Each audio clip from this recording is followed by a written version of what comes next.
درې غوایي یوه ځنګله کې اوسېدله، تل په درې واړه ملګري ګرځېدله. په ځنګله کې به یو ځای سره روان وه. یو د بل د ښکر په زور پهلوانان وه.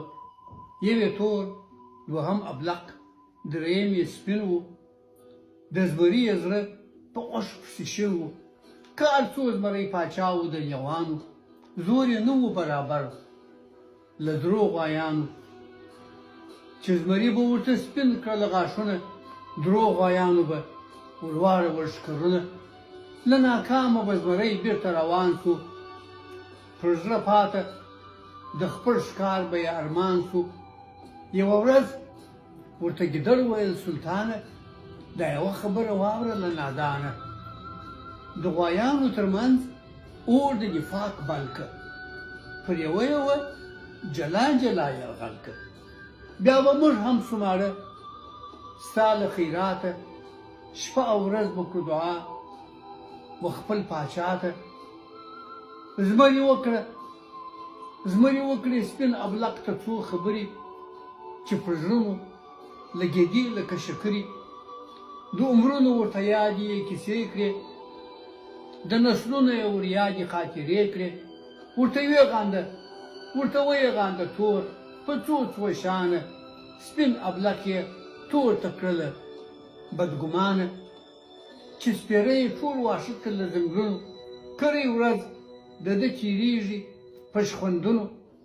دا تور مخې، دا کم اصل، دا بدرنګه، ولې نه لرې کوئ له خپله څنګه؟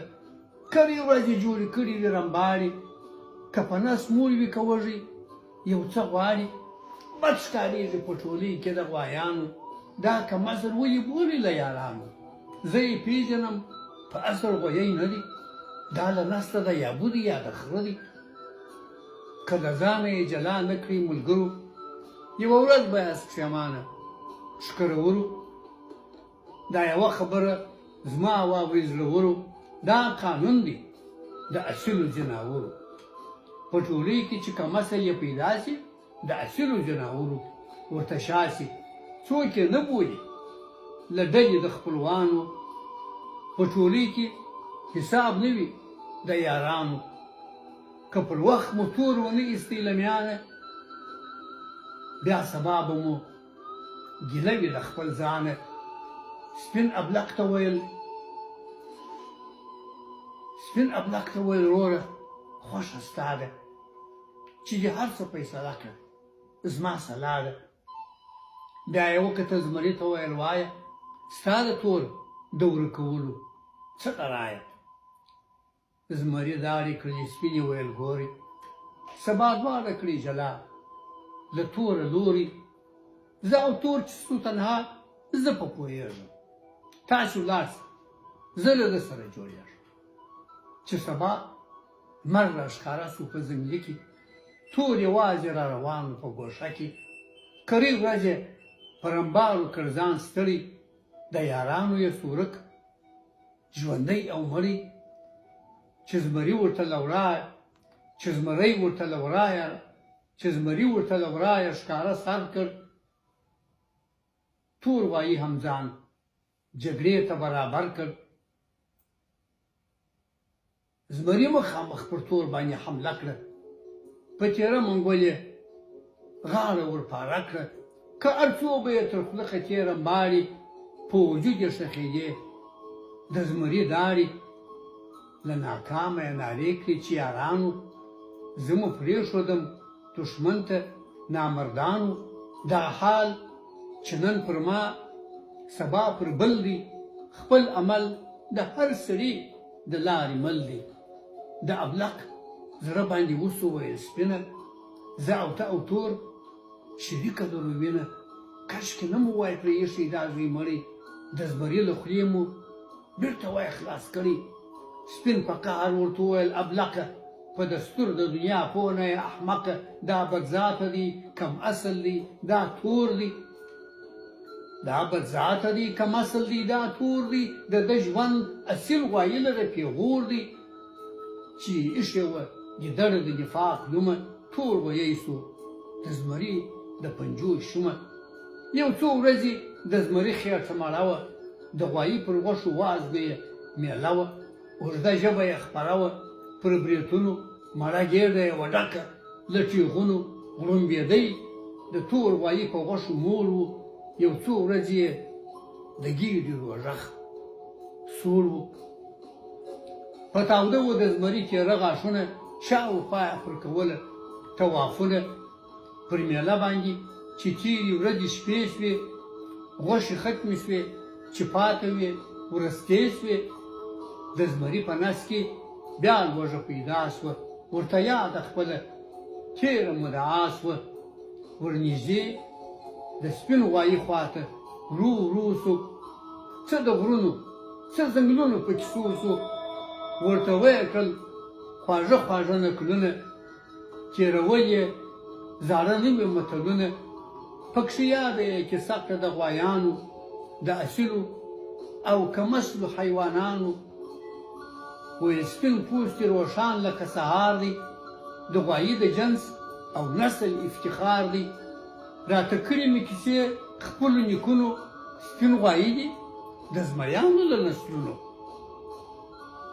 نور غوایي چې قسم قسم په رنګو دي، یا نلسته د اوښانو یا د خرو دي. زه او ته په دې ځنګله کې ښه ښکارېږو، زه او ته دواړه اصیل سره جوړېږو. دا ابلق هم د تورانو له کاله دی، دا کم اصل د غوایي له نسله نه دی. په اورشو کې د ځنګله ځان شریک بولي، ځان بادار ورته ښکارېږي د ټول غولي. یوه ورځ به دا ځنګل ټوله د ځان کې مړه له لوږې به کوچني لوی حیوانان کې. دا ابلق چې شپه او ورځ پکښې څرېږي، که ځنګل هر څومره لوی دی خو خلاصېږي. دی را پرېږده زما ورورښیه ښکروره، د غرور باد به یې وباسم له سره. د زمریانو په ورورۍ که ته رضا یې، د ځنګله به زه وزیر ته به پاچا یې. سپین غوایي ځان له ابلق څخه ګوښه کړ، زمري ورو ځان ورنږدې په یو پلمه کړ. ابلق ښکر نه و سم کړی لا جګړې ته، چې یې داړې د زمري لاړې سینې ته.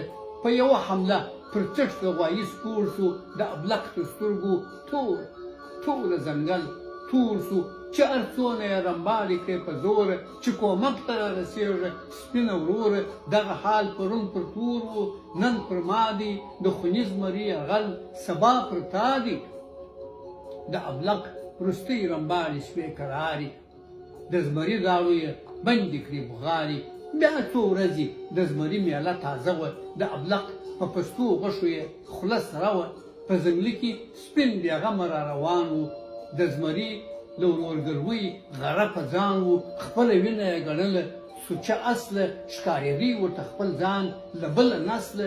د غرور نشې اخیستی سپین غویی و، دی په خپل خیال کې پاچا وزیر زمری. چې ناڅاپه د ښکاري زمري غړومبی سو، مخامخ ورته په لاره کې مرګی سو. چې د خیال نشه یې ووته له سره، په ژړا سو چې زمری برادره، ما دې داړو ته یوازې غویی تور کړ. ستا دپاره بېګانه مې ابلق ورور کړ، زما او ستا د په رګو کې یوه وینه، د اصیلو تر مابین په کار د مینه. هر خدمت ته دې حاضر، زه دې چاکر یم، په ځنګله کې ته پاچا، زه دې نوکر یم. زمري وویل بې عقله ښکروره، له قانون د ځناورو بې خبره. د زمري او د غوایي په منځ کې څه دي؟ زما خوراک د غوایي غوښې، ستا واښه دي. ستا خدمت به و په کار د دوو غوایانو، چې اوس ډلې په لګیا دي د میږیانو. په ژړا سو سپین غویی، ویل یې خدایه په رښتیا چې زه کم عقل وم له ځایه. په هغه ورځ مې مرګي ته ځان تیار کړ، چې جلان مې تور له ځانه په اختیار کړ. چې ابلق مې د زمري په خوله جلا کړ، هغه ورځ مې ځان له مرګ سره سودا کړ. د غوایي او د زمري پردۍ دې ویني، د دښمن سره څوک څنګه پالي مینې. چې په اصل او کم اصل کې روتلم، په لوی لاس مې د مرګي خولې ته ورتلم.